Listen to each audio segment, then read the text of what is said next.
must have been lost. We wound up here, so unfamiliar,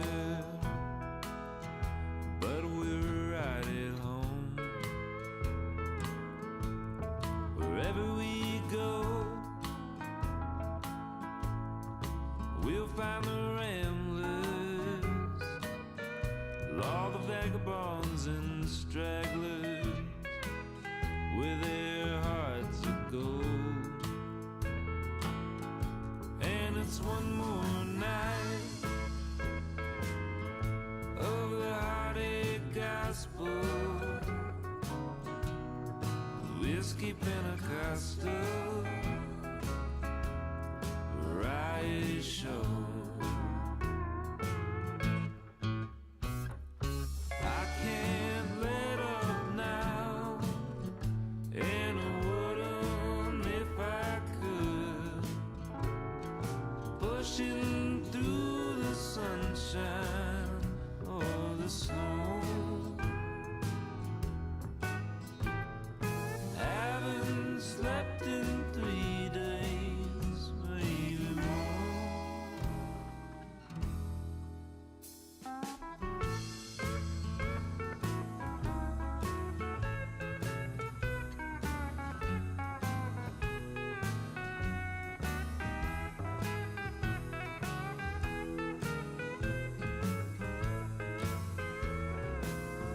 Well, we must have been stoned, all red-eyed and hopeful. Think we'd ever get by on chasing a song. I'll never grow up the way I was told to. I'm doing just fine, scraping along. So come one and come on to the heartache gospel, whiskey Pentecostal variety show.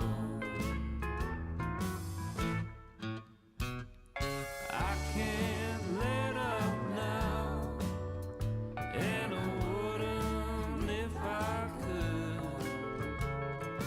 Pushing through the sunshine or the snow. Haven't slept in 3 days, maybe more.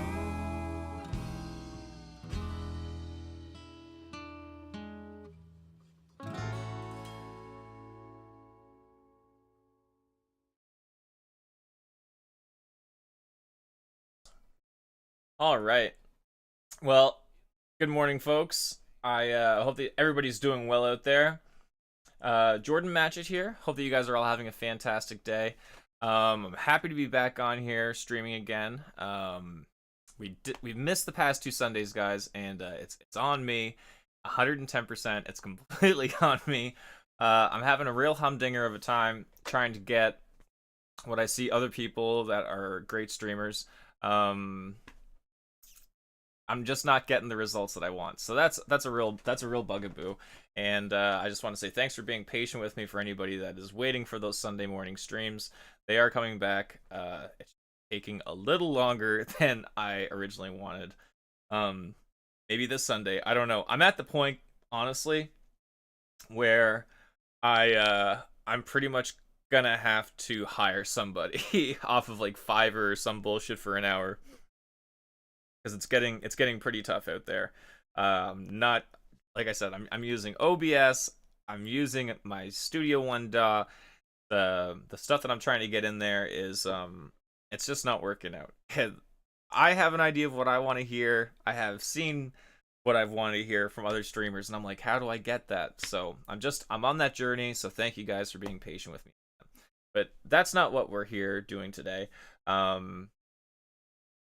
First off, I just hope and just want to say thank you for anybody that's tuned in over the past month. My channel has gotten a lot of love, mostly from this Grammy debacle with like Kendrick Lamar and all this, the whole saga really. I think maybe that's what this channel might turn into. I really didn't want that. I just wanted a place where I could kind of share my music and stuff. So that's what we're doing today. I'm actually going to be jibber jabbering with my guitar, talking about playing guitar and playing upside down. Because for a lot of people that might have been watching on the channel, this guitar I'm playing not the right way. So to kind of put it in perspective, this is the right way. We'll say that. And this is how I play it. And I actually have another camera set up today. We're going full out high board production. But we're gonna be. I have two cameras set up today. I have one for the main, so that way you guys are not. I'm not gonna. There's no gonna be accusations about me being a fake YouTube guitarist or some bullshit. But there's two cameras for transparency today. I love transparency. So I'm basically just gonna be talking about, and I'm gonna be sharing with you guys my journey as a guitar player and how I've come to be able to play two different styles, I guess, of playing guitar. So at the beginning, just like anybody, I found a guitar at a summer camp that I was staying at. It was another cabin mate's guitar, so he was really generous to me as a couple kids. You know, you don't want somebody touching your baby, and that's exactly what this guitar was for it. And for anybody that knows about the Ovation guitars with the bowl back, that's what my first guitar that I ever had an experience with was. And a summer camp counselor came up to me and he said, "Hey, have you considered maybe trying to get on this board? Because you seem to have a really good strum hand. Maybe this is something that you should pick up." What he was basically trying to say. And so after that week of camp, told my aunt and uncle, I was like, "This is what I need from Santa this year. No N64. I can hold off just the guitar." So lo and behold, 6 months later, a Sears guitar. For anybody that is in the United States that doesn't know about Sears, it's basically your like your Macy's catalog, I guess, might be the best equivalent to it. Correct me if I'm wrong. I'm sure that there's probably a better comparison.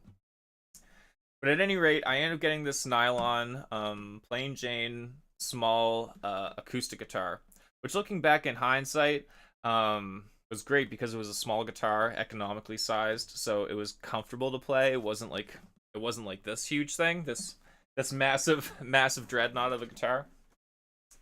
And so I got that guitar, got the instructional chord book, but then realized this is weird because the chord that I understood how to put the chord together. I did not understand why the chord sounded like trash. And I remember this being the greatest example of this being was the D shape. And I was like, "Oh, this is like a triangle, so I can make a triangle with my hand." But it ended up sounding like this.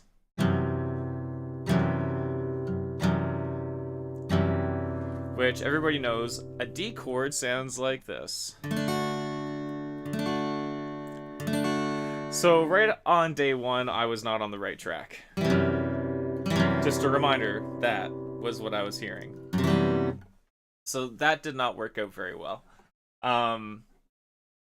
Yeah, I'll never forget just being like, this does not add, like, I was not a great mathematician, still am not, but I knew at that point that I was not doing, something was not going right there, you know? And it was kind of discouraging because I was really passionate. I should mention that whenever I was playing with the guitar at the camp, I had no idea what I was doing either. I just was kind of pressing stuff around and just strumming on it and just seeing kind of what was happening there. So yeah, nothing really that exciting, but I eventually figured out, that this was the wrong way of doing it. And so that's when playing upside down kind of came onto the scene. I probably technically accomplished some upside down chords before ever getting the strings on this guitar changed, which was probably about 3 to 4 weeks. Probably after the Christmas holidays was whenever I would eventually get that classical steer style guitar, and get the strings changed over. And then that's really when I would be starting to take lessons and stuff like that. And so ultimately, I guess from about 12, starting on there, I was technically playing left-handed. So just to clip this and make sure that this is real, this is a right-handed guitar. You can tell by how big the strings are on one end. Now, I think this might be a good time also to bring up the fret cam. So I'm going to see if this is going to work for us, and it should.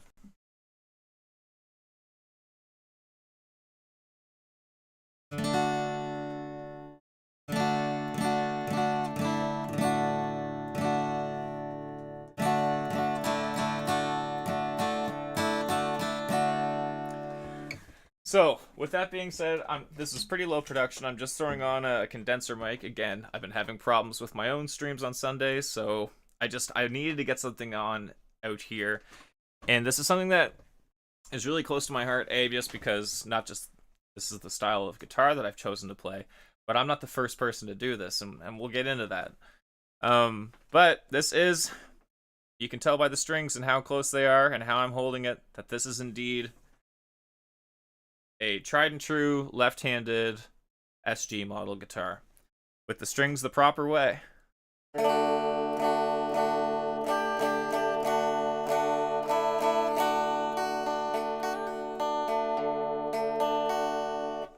Could use a tuning, no doubt, but I just wanted to start off by, just exemplifying the fact that those, right off the bat, I knew I was doing something wrong with that D chord.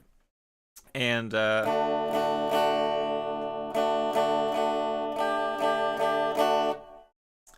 and man, once you get that D chord and you start realizing what you can do with just one or two fingers, it's all over from there, as any guitar player would say. So that's what we have. That's kind of how I started, and there was some other things that really kind of came into play. That kind of, even though I was playing left-handed guitar all this time, I was still somehow finding opportunities to play upside down. And a good example of this would be whenever I'd be at a friend's house for, say, an overnighter or something like that on the weekend, and we would all be jamming because we were all musical friends. Sometimes I'd play drums, sometimes, anybody who just did not want to play bass back then when you were a teenager. It was just not something that we did. So we had the one friend that played bass, thank goodness. But whenever I was playing guitar, at 11 o'clock at night, and you're a kid and you don't have excess money, you don't have a lot of strings or excess strings, and strings would break. And so what would happen is that you don't want to be stuck on bass, so I would have to find a way to end up playing guitar somehow. And that somehow was basically picking up my friend's Telecaster and just starting off with bar chords. So, to kind of make an example of that, we'll grab the upside down guitar. And here we go. This is a G chord, everybody knows this, but this is the bar shape.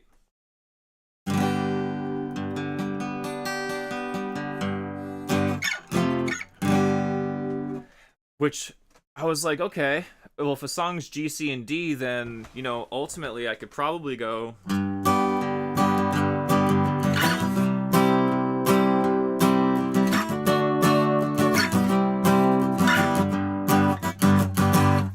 So, like, Blitzkrieg Bop, I could just do.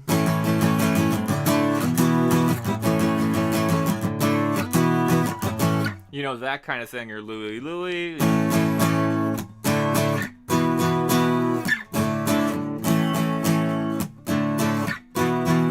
That kind of thing. So it started off with bar chords, and then by extension, just because we're all rocking out, it just ended up into power chords, like.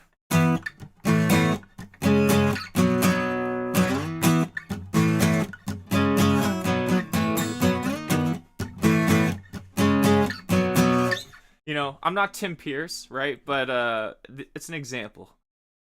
So that's kind of how it all started, was more or less out of necessity. And a lot of guitar players, the stories will be told throughout the years. I think that a lot of the greatness that we appreciate today in modern guitar are all born out of necessity. So that's pretty much it. And so playing upside down guitar for me was always kind of like a back and forth. It was always a back and forth. It was if I didn't have my left-handed guitar, then I would just be playing this way. And that's how it was for a long time until I got out of the house. And there you want new stuff, you got to go get it, right? Um and so what happened there was that you go to your favorite music store and you realize that, wow, um there's not a lot of left-handed guitars here. And as somebody who even struggles in a music store today, um as somebody who struggles in a music store today, there's still not that many like if I go into a popular Canadian retailer today and I find a Telecaster, I'm going to say about a 95% chance that Telecaster that's left-handed is going to be butterscotch, not Olympic white, even though that's a very popular color from Fender. I don't know why they wouldn't do those with the Pal Faro fretboard for the lefties out there, but butterscotch seems to be the classic go-to, and everybody, especially in the left-handed community, seems to be really happy with that. So eventually I got out of the house and going to jams, and that's when I kind of found that playing playing upside down became a lot more prevalent. And I'll probably have a couple photos here, to probably show. But it became super prevalent. In fact, it became my primary. And it was not intentional or anything like that. Again, I think it's just a matter of two things came into play for me. A matter of necessity, as well as a matter of just the accessibility. The accessibility drove the necessity to play upside down. And I was playing a lot of guitars at this point. I was playing crazy cutaways. I've always enjoyed the Stratocaster. Back whenever I was when I was a teenager, one of my first guitars was a Samick Malibu, which is a Strat copy. So I became really, really attached to the Strat shape.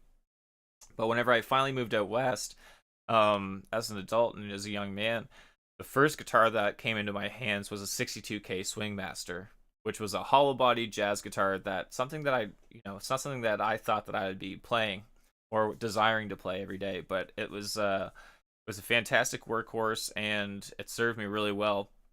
And it taught me a lot about how to use the hollow body guitar. So playing that kind of style guitar, I also had like a 72 Love Rock. That was a Les Paul copy from Tokai. And that was just a really weird guitar because, again, I'm playing, the strap hook is on the other side. The horn is facing you, so the guitar looks absolutely insane. Yeah, absolutely crazy. I'm thinking about what else I was playing around that at that time, but yeah, the Tokai at that point, and we're probably talking early 2010s. Those were the two guitars that I was playing with mostly. And trying to think if there was anything else. There was no other guitars that I was really using at that time.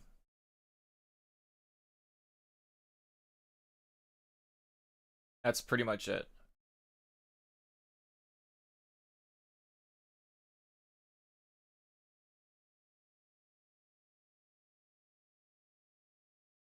And I would say that was probably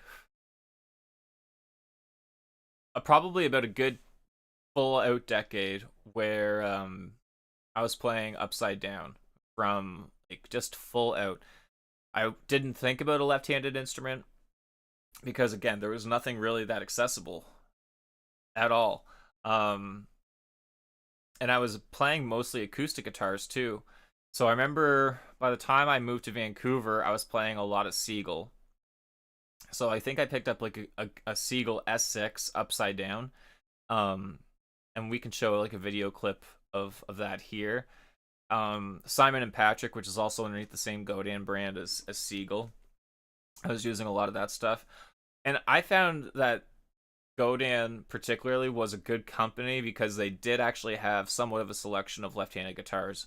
Even back in the day, whenever the S6 was super popular in the 90s, I believe, Godin was still putting out a lot of left-handed models of that, as well as their Simon and Patrick. So good on Godin. for always putting lefties out there. Now, if they could just make more models of their Strat copy, I think it's called the Session, that would be dope as hell. I would definitely pick up one of those. And again, the problem is that there's not enough left-handed market there, and I think that that's going to be changing as well within the next. I would say that that's probably going to be a trend that happens, is that we're going to see a lot more left-handed guitar playing become normalized.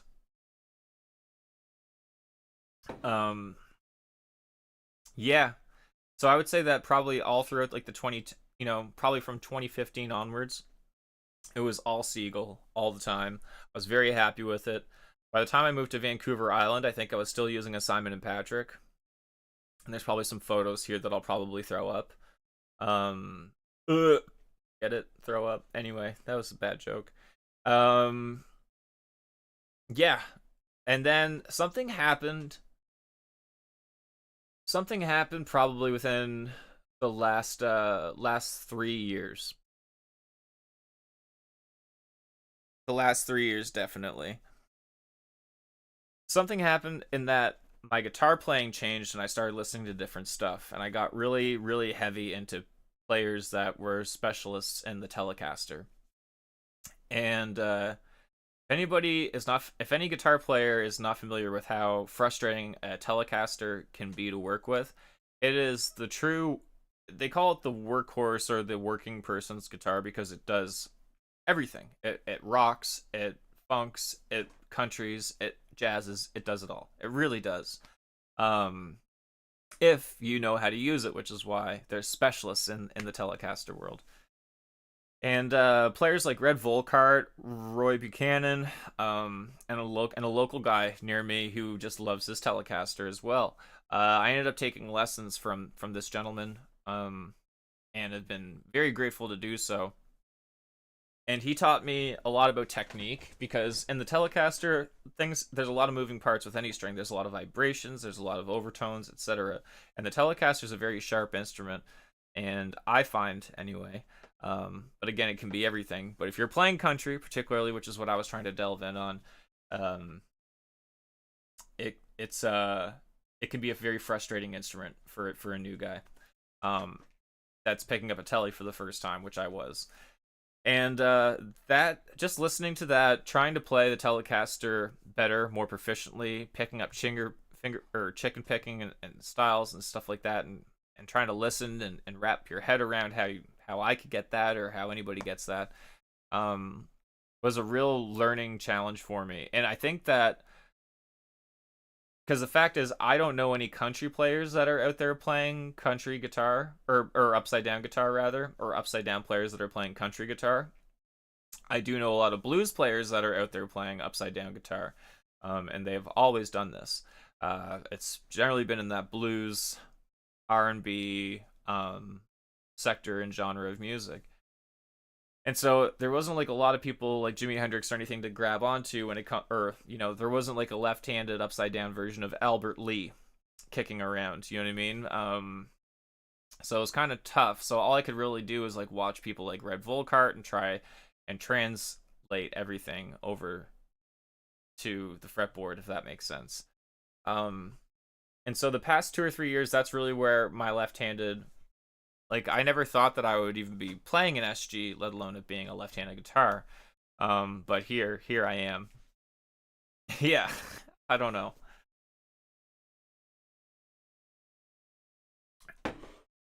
And this is all pretty niche too. I don't really expect anybody to either be interested in this option or this topic, I guess, because it's just such a marginalized, and I use that word loosely and with humor, sector of guitar players that are out there that are in my unique position.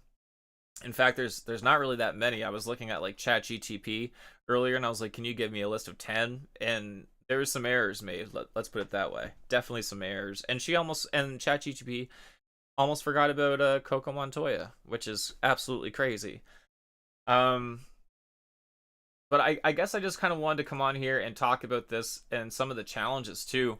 Like, I think I mentioned earlier, some of the challenges that I face is that since I'm hitting the top string, so much, or especially on the upside down, I should say. When I'm hitting the strings, the you know, if most people think that I'm going to be going up and down and up and down, and that's not always the case, especially with this kind of thing. I'm hitting the strings like I'm always starting with an up.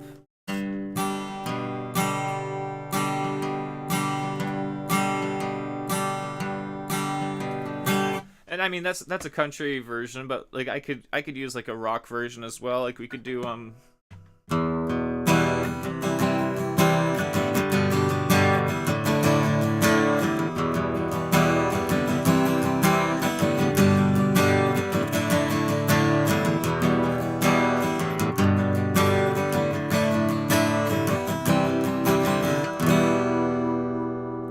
even at the end you can hear that I'm really trying to put as much focus and rain on getting to that bottom.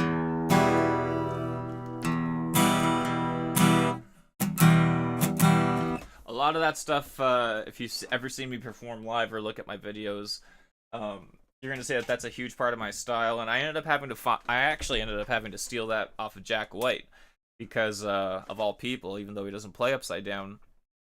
But the reason why I had to adjust my playing in that regard was because every sound person, every audio engineer that I was working with would say, yeah, great track on time, but the track is still so bright, or you're hitting the high E overtones are sinking in all the time. And it was becoming a problem. So I really had to adjust my playing in that regard and start really just going in on those upstrokes and trying to even do some muting with my palm, especially on recording and stuff like that, to get that E overtone just to kind of subside without, just deadening it altogether. So that was probably the biggest challenge that I've ever had, playing fully upside down. Again, I'm not a virtuoso player. I'm not Yngwie Malmsteen. I'm not Eddie Van Halen, but I do, because of the fact and the experience that I've had to play the fretboard 2 different times. A friend of mine once said, you basically learn guitar twice. And I never ever thought about it that way, ever. I just thought that it was a necessity, and this is what I had to do in order to make the song happen, or to make it happen. So that was aside from just like, and as far as like learning songs, anything that I could play left-handed, it was pretty easy to transpose over to the opposite side of the fretboard. If anything, it wasn't a matter of where do the fingers go, it was a matter of like picking structure and stuff like that. Holy smokes, thank you so much. We got a Pino 8. Thank you so much for the follow. Pinto 08. Hey man, how are you? I'm good, Pinto. I'm doing all right, my friend. Hope that you're doing a great day out there, or having a great day out there. Welcome on in. I'm just basically going through some nerdy stuff about playing upside down guitar. And so, in short, I guess what we were just kind of talking about was how I play. This is a right-handed guitar, hell, because the thick string is on top, but I play it upside down in here. So you can see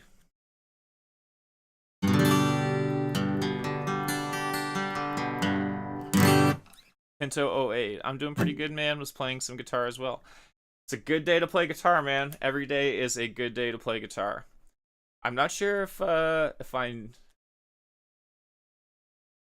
trying to remember you, Pinto, and I'm very, very sorry. I haven't been streaming in a couple weeks, so my mind is a little foggy on this. But thank you so much for popping in. I appreciate it. But yeah, we were just talking. I kind of had this out today because to kind of prove that I can, upside down. There's a G chord right there, upside down. It's fully functional. And then if I go over here to my right, your guys' left, I have a left-handed SG, and you can tell it's left-handed by the fact that the thick string is up there. And then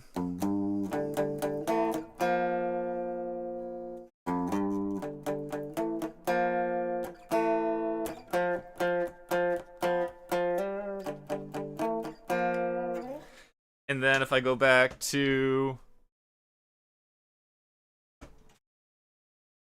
the upside down guitar,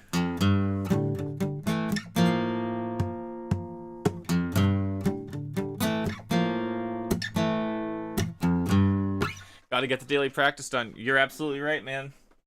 I'm not sure what's your practice regiment like. What do you like to go through? I'm honestly so bad at practicing. Rick Beato all the time makes me feel so bad, but I'm a sucker for the old spider, you know.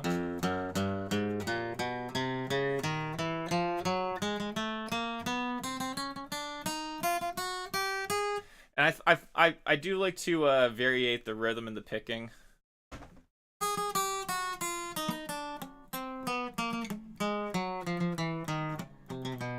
I just find that that's it. I find it to be fun. I treat it like a game.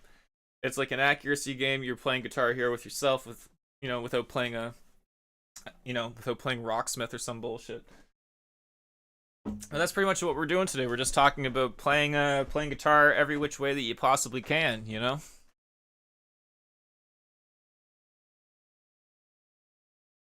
Any which way you can get it. That's what you got to do. I know, like John Petrucci from Dream Theater and John Myung, they used to have like this thing. I think they went to high school together, but it was like even in high school before they would like go to any parties or anything like that, they would ask each other like, "Did you get your 4 hours in?" So it was always like, and then you get John Petrucci and John Myung from Dream Theater because of the 4 hours a day in high school. And honestly, I can super relate to that. I think that like a lot of kids, can. If you find music and you find that you love it, it's like why would I want to go play volleyball? Like what are the odds? I mean, I live in Canada. The chances of me becoming a professional volleyball player are pretty slim. Pretty slim. So, and also it's like a seasonal sport. You can play guitar all year round. So yeah, I definitely was stuck in the basement a lot playing my guitar. But Pinto, what is your what does your practice regimen look like? What do you like to do?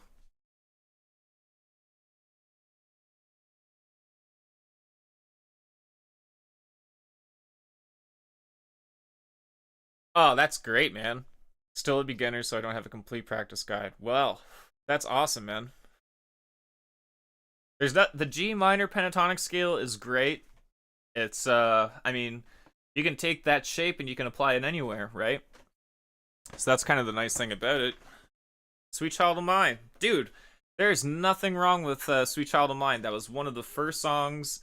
Once you get going and you're off and running, I mean, the song is 3 chords. It's D, C, and G.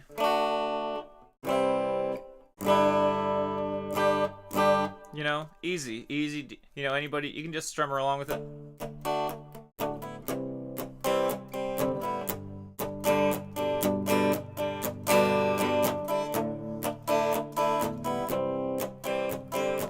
You can even slow it down to make it easier on your practice, so.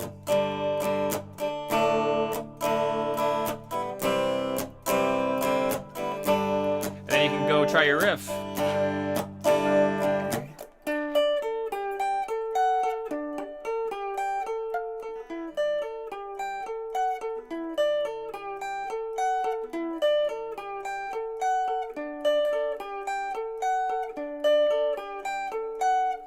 And then you just go back. I find that that's sometimes the best way, because I'm a singer more or less. I'm not a great guitar player or anything like that. I'm a singer who happens to play guitar. I think that's the best way to put it.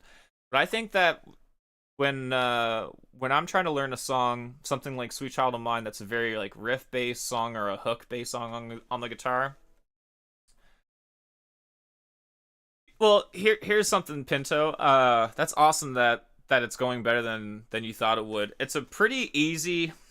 It's not easy sometimes, but I think that in everybody's guitar journey, the more that they know, the easier the journey gets. Just like anything, right? Just like being a woodworker or being a plumber or a garbage man. The more you do something, the easier it gets.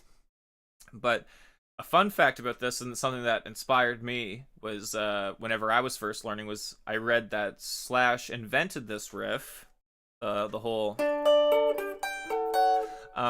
based off of practice. So he was actually just trying to, like, do warm up.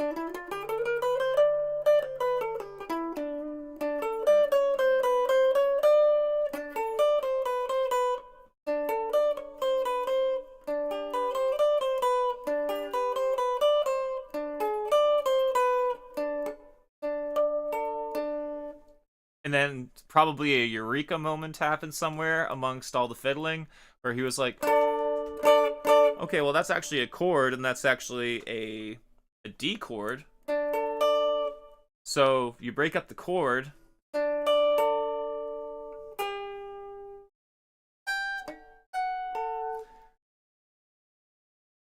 It's honestly true. I was talking to friends of mine over the weekend. We were playing music, and I have a riff for one of my songs that goes like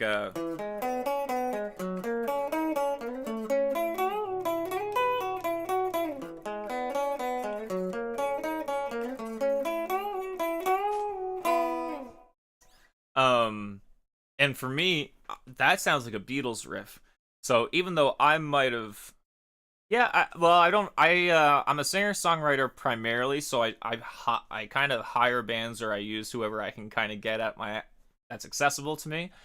Um, but I'm kind of playing. I'm working with a band right now on my original songs and stuff like that. So we're just kind of pushing through and working on that. But I was telling that band over the weekend, songs like Iron Maiden, like Iron Man or Black Sabbath. Those songs were going. Somebody was going to find those songs. If it was not in the '60s, it would have been in the '70s, and if it wasn't in the '70s, it would have been in the '80s, etc., etc. There's only so many notes on this instrument. Same thing with the piano. There's more keys. There might be 88 keys for you to press versus, say, 44 or whatever the heck. But there's still only so many notes that you can use. So eventually, stuff is gonna get found out. And for me, the song that I have called Next Year, which goes like the previous riff, for me, that's a Beatles riff, and that, if I didn't write that or come across that, then somebody else would have. It's really just a matter of time. And I'm not trying to make music sound like it's a limitation or anything like that at all, because it's not. It's just the fact that you, especially now today, I think that you need to be more original than ever, because there was a lot of musical progress that happened in the 60s, 50s, 60s, and 70s. There's unlimited combination on guitar. Yeah, there. I mean, that's good. I'm glad that you think of it that way. I'm really glad. I'm really glad that you think of it that way, for sure.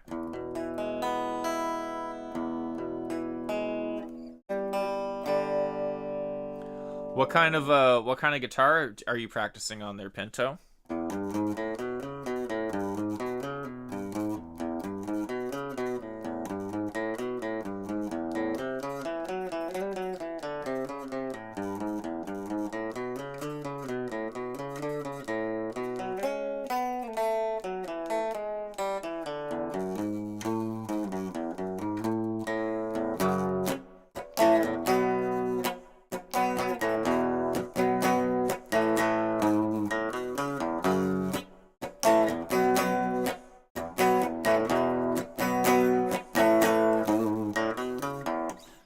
Nice, a Squire Strat and a classical, which was your first guitar. That's awesome.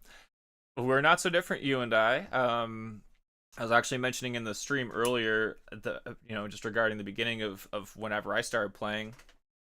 I started off with a classical nylon string guitar, and then my first real guitar.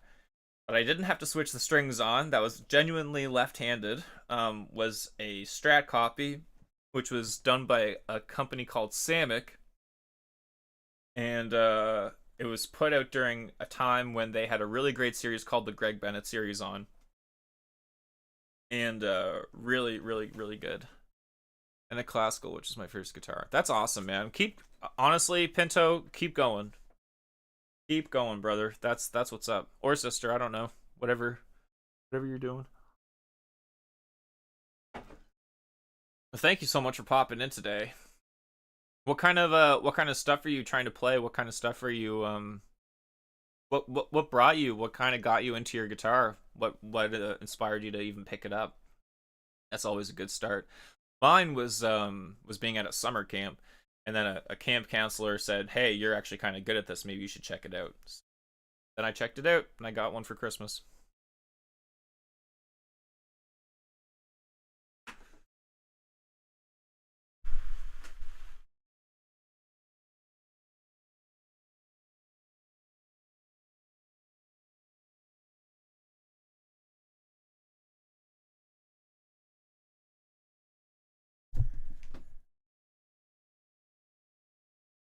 Trying to get this friggin'. We're not doing too high production today, but I am trying to do some. I'm trying to do some production today. This works.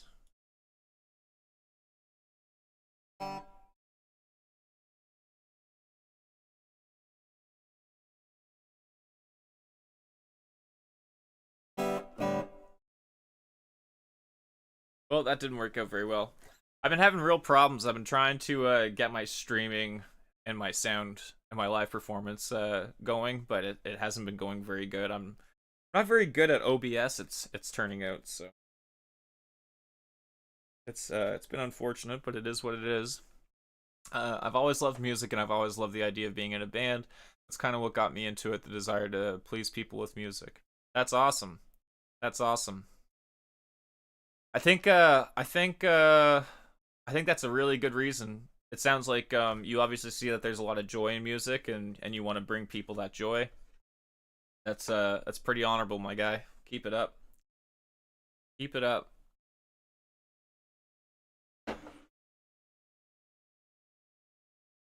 Who are some of your favorite bands, Pinto?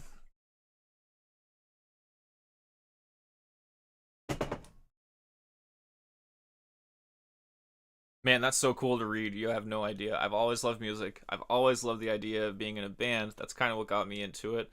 Desire to please people with music. That's so cool.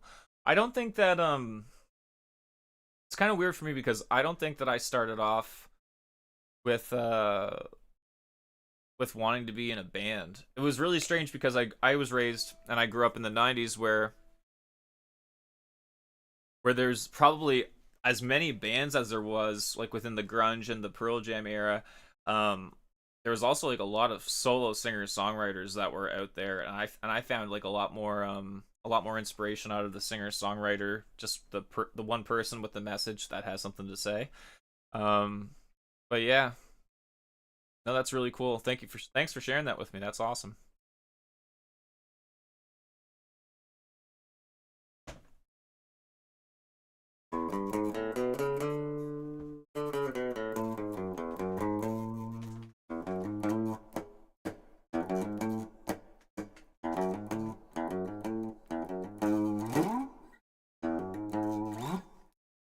That's pretty much it. I don't really. I kind of just want to come on. I've been wanting to make a video about playing upside down for a while. And I think I love Pink Floyd. I love Paramore. Paramore's a great band. REO Speedwagon. Wow, that's great, man. Those are all really heavy bands. Even REO Speedwagon. As many, I don't know. I think a lot of people would just hear about, read REO Speedwagon and chalk them up as some kind of pop act or something. But they are they're very heavy, and they write powerful songs for sure. But yeah, I've just been wanting to come on here, and I don't know if I might just take some of this live stream and then try and clip it and make like an actual YouTube video out of it. But it's been I just think that playing guitar upside down in this way, and maybe I just need to work on better camera angles for the next stream or something. But I think that a lot of people are probably interested. But again, it's just so niche playing upside down guitar. There's only a handful of real pros out there that are doing it. That I think that you know, people think it's kind of like a circus trick, or it's a novelty, and I don't think that at all. I think that anybody that can learn their instrument twice well, they took double the time to learn, you know. And there's a meritocracy and a value of hours that you put into a skill like that. But I don't know. I'm very happy being an upside down guitar player. I have access to every instrument anymore. I'm not a kid that goes into the guitar shop or anything like that and is discouraged by the fact of all these guitars I cannot play. I love going into a music store and just picking up whatever I want and being like, yeah, can I plug this in? And then the best part is whenever people finally, like, whenever you plug in, then you start playing something, people look and they're like, that Strat, that Les Paul, it's upside down, you know. Whoa Jin, wow, thanks for the follow, Whoa Jin, appreciate you. Thanks for coming on in, appreciate you. How long have I played guitar for? I've played, well, I was talking in the stream earlier. I started in 2012, so that was a while ago. I see the title and now I'm curious. Well, thanks for popping in. My name is Jordan, Jen. Thanks for popping in. I appreciate it. I'm a fairly new streamer. This is kind of the channel where you can come in and I do a lot of musical live streams where I play covers and I play originals as well. Yeah, I also happen to play guitar upside down. So as you can see here, this is a right-handed guitar right now, right? And now it is not a right-handed guitar. It is my instrument.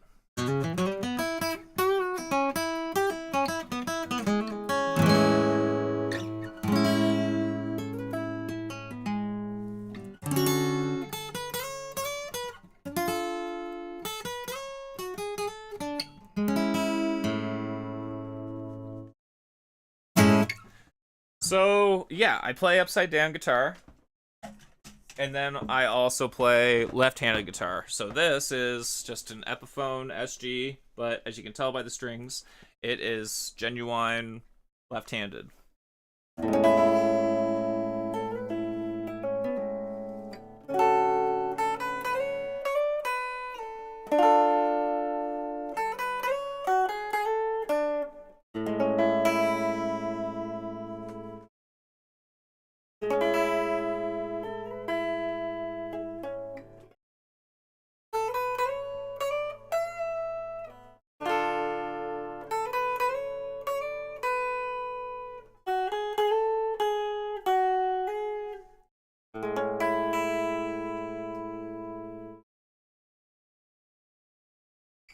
Yeah, so that's pretty much. I wanted to make a stream for a while, and I want to make more.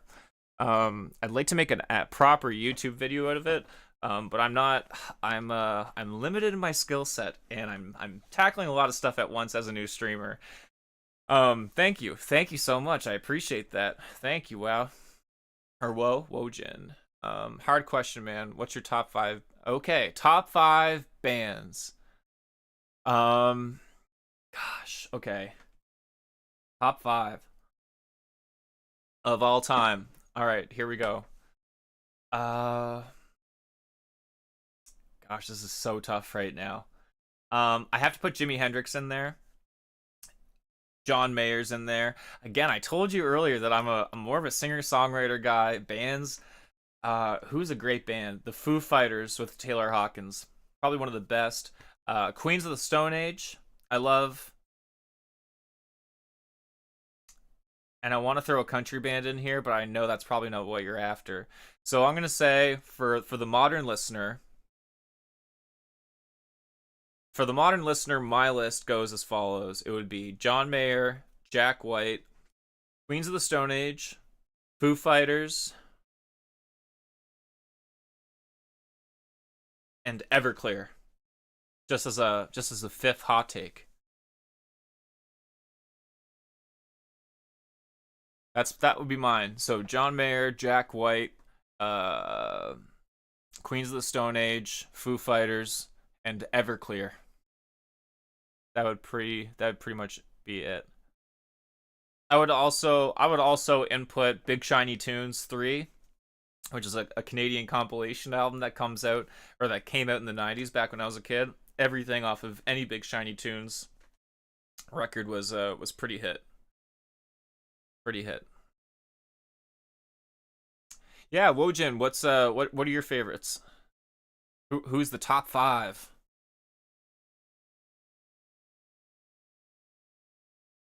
Ocean would have been alive in the 80s. Must have been amazing.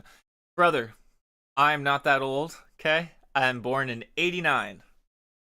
So technically I was a 90s kid, but I got to be I get to have some calling card credits for the 80s. Like, I can say that I was born roughly around the same time that Motley Crue's Dr. Feelgood was released and recorded, and Appetite for Destruction by Guns N' Roses. Those two, I love taking credit for those. For me, Coldplay, AC/DC, The Beatles, BTS, and Jonas Brothers. Is BTS are you referring to the K-pop group?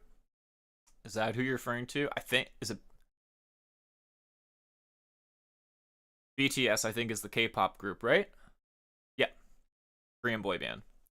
My mistake. That's sick. Haven't listened to a lot of them. I've seen a lot of their memes, and I'm more familiar with them through Tiger Belly and Bobby Lee Median. I was born in 2009. That's pretty sick. But, well, for what it's worth, Pinto, I'm also on that side of the fence too, because I was born in 89. A lot of the good stuff happened in the 70s and 60s that I love, right? Especially, like, as somebody who appreciates, like, the guitar playing of old country music, like Big Iron and stuff, like...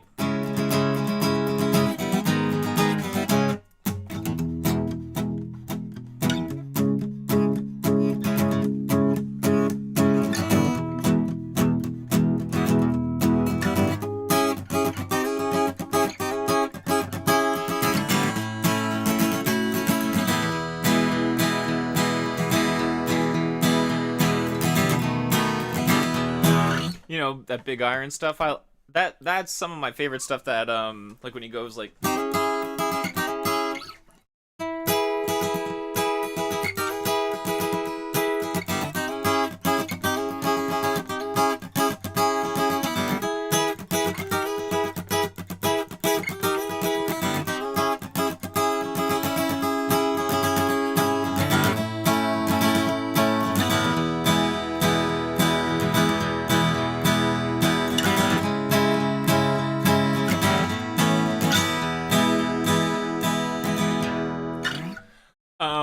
Have I thought about teaching guitar one day?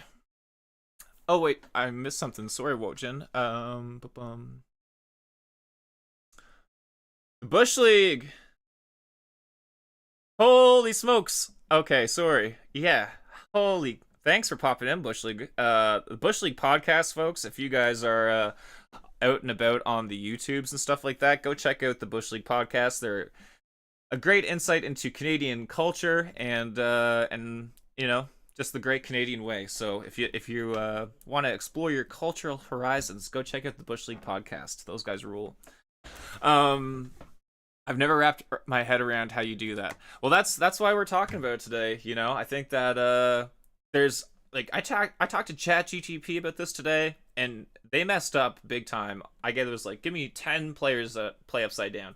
I know the 10 list. I want to make sure that AI knows it. It didn't. It made some bugaboos. Big bugaboos. Pinto 08. Yes, I certainly am. I am Canadian. I'm from the east coast of Canada, above Maine, and I now reside in Western Canada, above Seattle. We'll say that just for relevance. But yeah, I think that just subscribe to them. All right, Wojin, thank you so much. You just subscribed to the Bush League Wrestling group. Holy, that's awesome. There you go, guys. Wojin, thanks so much. I just want to get back to your comment. You asked me, have I ever thought about teaching guitar one day? It's very funny. I was recently trying to get a job in a province over, teaching guitar, and it didn't go out well. Well, it went okay. I did a few of the I did, you know, a bunch of interviews and stuff like that. I just don't think that me teaching for like a big corporation or something like that I would do very well at.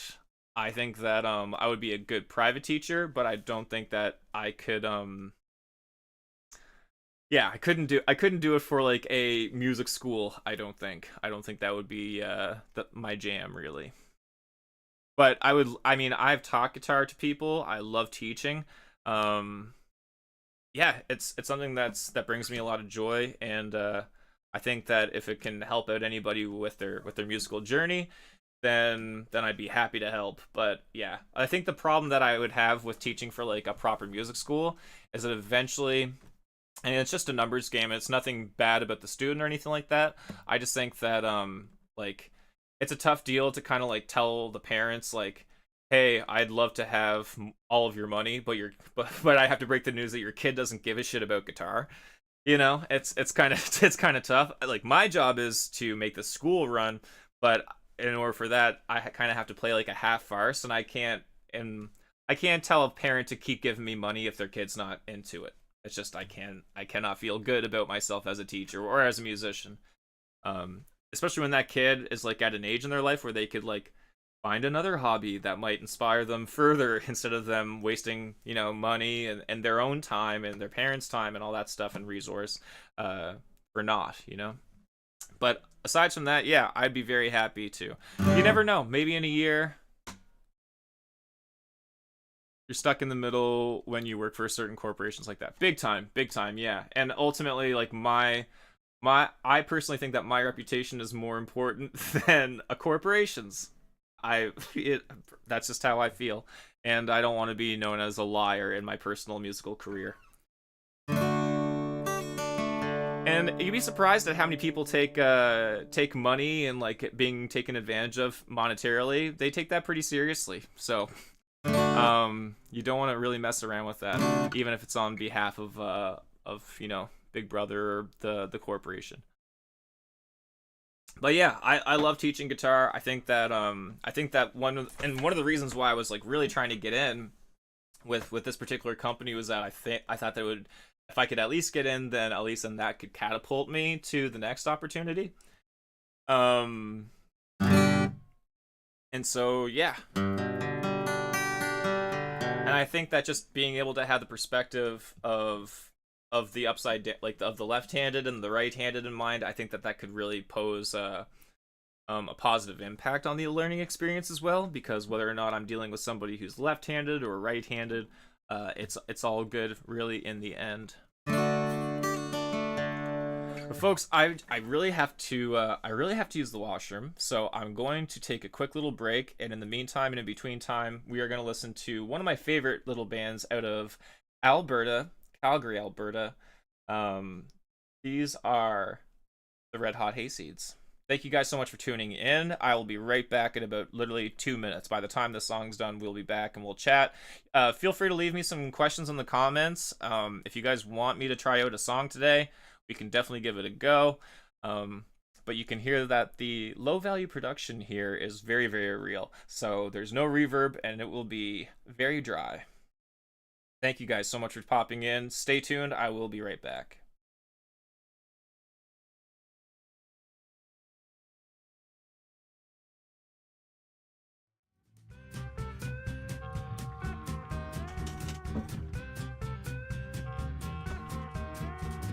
See that steamboat moving along. She's my dreamboat, theme of my song. Just feel that stern wheel turn and look at the steam. She's a part of the river as she follows the stream. When she moans in the middle of night, makes me say that someday I might lay down my heavy load and get on board and sing the song of the steamboat all day. Willows on the sandy shore, sleep and dream all day. And when that steamboat rounds that bend, you'll see the willows start to wave. Let that freight train roll on the rail, let that airplane rumble and sail. But when I long to roam and ramble from home, I'll sing the song of the steamboat all day. Ooh, ooh, ooh,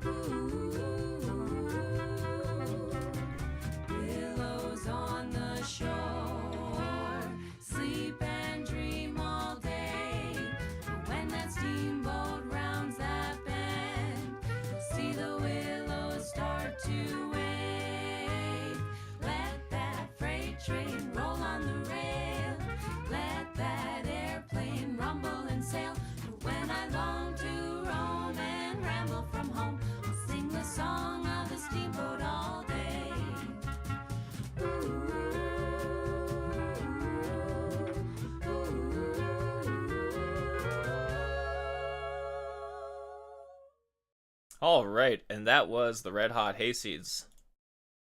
A fantastic little band out of Calgary, Alberta, I believe. Real good band. They got the slide player. I walked in on them at a bar in Calgary like last year, and it was just like you walk in a room, and sometimes like the atmosphere is just changed whenever you walk in. Not because of you, just like you walk in on something, and it definitely felt like you walked in on something that night. Really, really special band. Really special band. Wojin and Pinto08, I just want to say, guys, thank you so much for popping in here today and you know, chatting it up and hearing some stuff. If you guys have other questions about you guys have any other questions for guitar related or anything like that, I'm happy to answer them for you. Yeah, definitely. But I'm just trying to think about if there's anything else in my notes that I had. I think I talked. Oh, just happy to be here. Cheers, Pinto. Cheers. And did I see that you use your? Oh, you got Prime Gaming too. Nice. Yeah, I just I kind of want to talk about the challenges too, because a lot of people are just like, well, what's the difference? What kind of challenges are you getting faced with as somebody who's playing upside down and stuff? And there really isn't a lot of challenge. Whenever I was growing up, I played like primarily left-handed, so for me, it was like anything that I could play up here, like for instance, just this riff.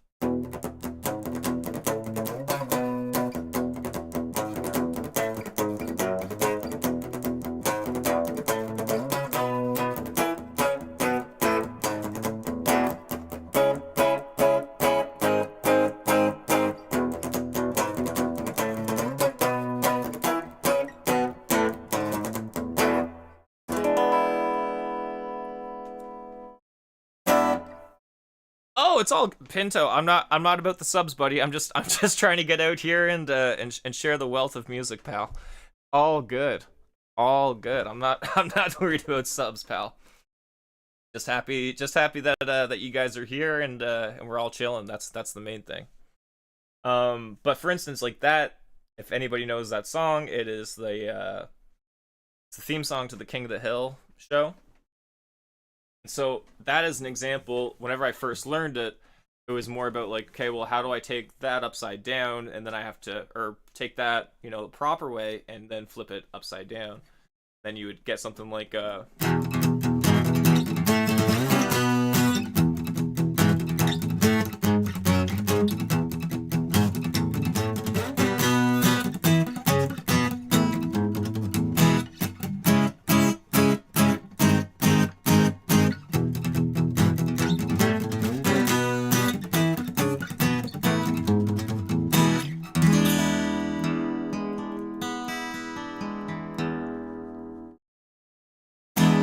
yeah.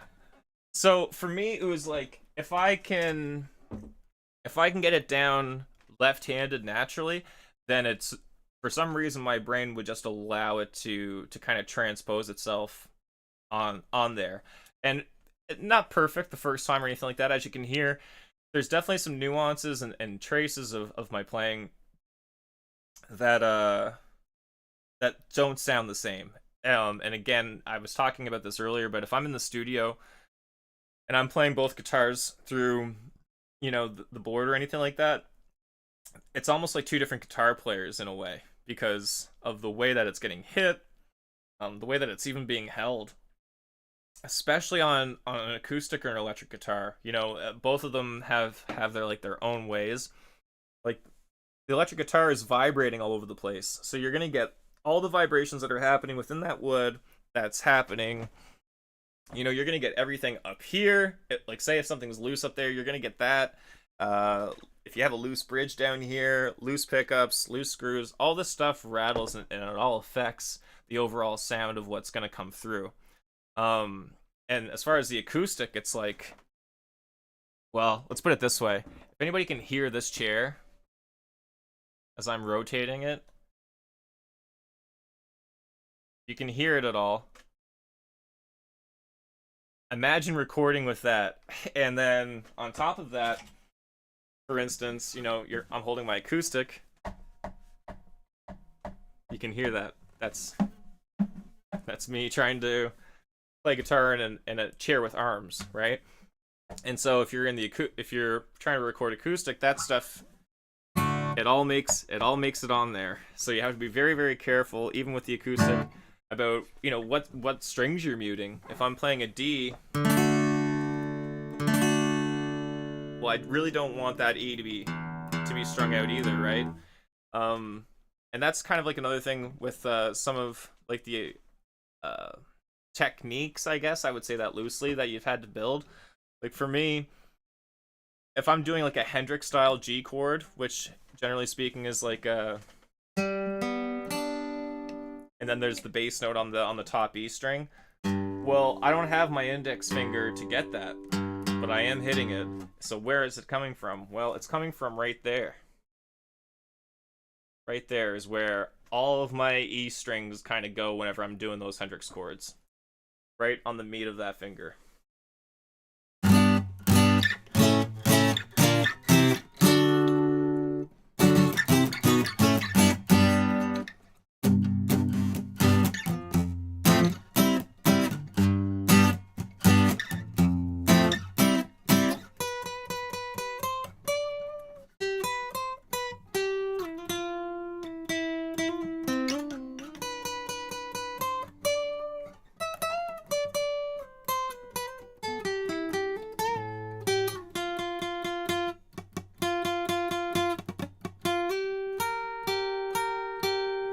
And that's Lowrider, you know? But that's kind of how I tackle those Hendrix chords.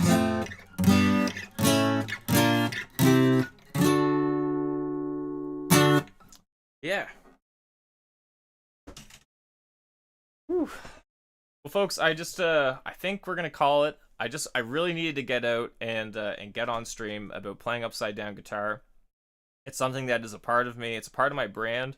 It's just something that is so niche that I need to find a way to make it explode, so that way people understand that this is a real thing, that people like me, people like Doyle Bromhall III, people like Eric Gales, people like Jimi Hendrix, people like Albert King are not jokes, and that we are in fact real guitar players that really take a lot of pride in trying to know our craft and continually learn. So I just want to say thank you Wojin for popping in. Thank you Pinto08 for popping in with your guys' follows. Deeply, deeply appreciated, my guys. And thank you to the Bush League podcast for popping in here today. Yeah, you guys rule. Can't do this without you, really. I like to see how people play guitar. It's inspiring to know that there's more than one style to guitar. Absolutely. You know, and I was kind of talking about this earlier today as well. Like, as a songwriter, there's a lot of tools out there for everybody. You know, I'm not like, there's capos, there are alternative tunings that you can use if you're trying to spice up your playing, or maybe trying to, you know, just kind of get some new ideas for your guitar playing. There's a lot of tools for songwriters, but the tool of knowing your fretboard inside and out, upside down, all of it, is really the ultimate songwriting tool, I think. Even better than a looper is knowing your fretboard, knowing your stuff. So I just encourage anybody that's popping in today that plays a guitar, plays an instrument, don't give up ever. It's the greatest thing, and it just becomes more rewarding as time goes on. Pinto, keep working on Sweet Child of Mine. You will get it. I know that you will. And I hope that, you know, you got something out of this stream today. Anybody on YouTube that might be watching, please don't forget to like and subscribe this video. I cannot believe that over the past month we've gotten as far as we have. I've seen a lot of growth on there. Again, super surprised and super thankful and grateful for the support that I've seen on there. I'm going to be trying to get back on my Sunday morning streams at 10 a.m. Pacific Standard Time, where I generally try and pick a theme, or I just meet with you guys and we sing some songs together. But I've been having a real humdinger of a time with my production, trying to get what is in my DAW onto OBS. Gonna have to probably maybe raise some money and purchase somebody off of Fiverr to help me out with that, because it's been so frustrating that it has kept me from streaming on Sundays for 2 weeks now. So I just want to say thank you for anybody that's been patient with waiting on those Sunday streams. In the meantime and in between time, my name is Jordan Matchett. Thank you guys so much for coming in. And to all the guitar geeks out there, thank you for coming in and listening to my plight as the upside down guitar player. I thank you for your sympathies. Goodbye.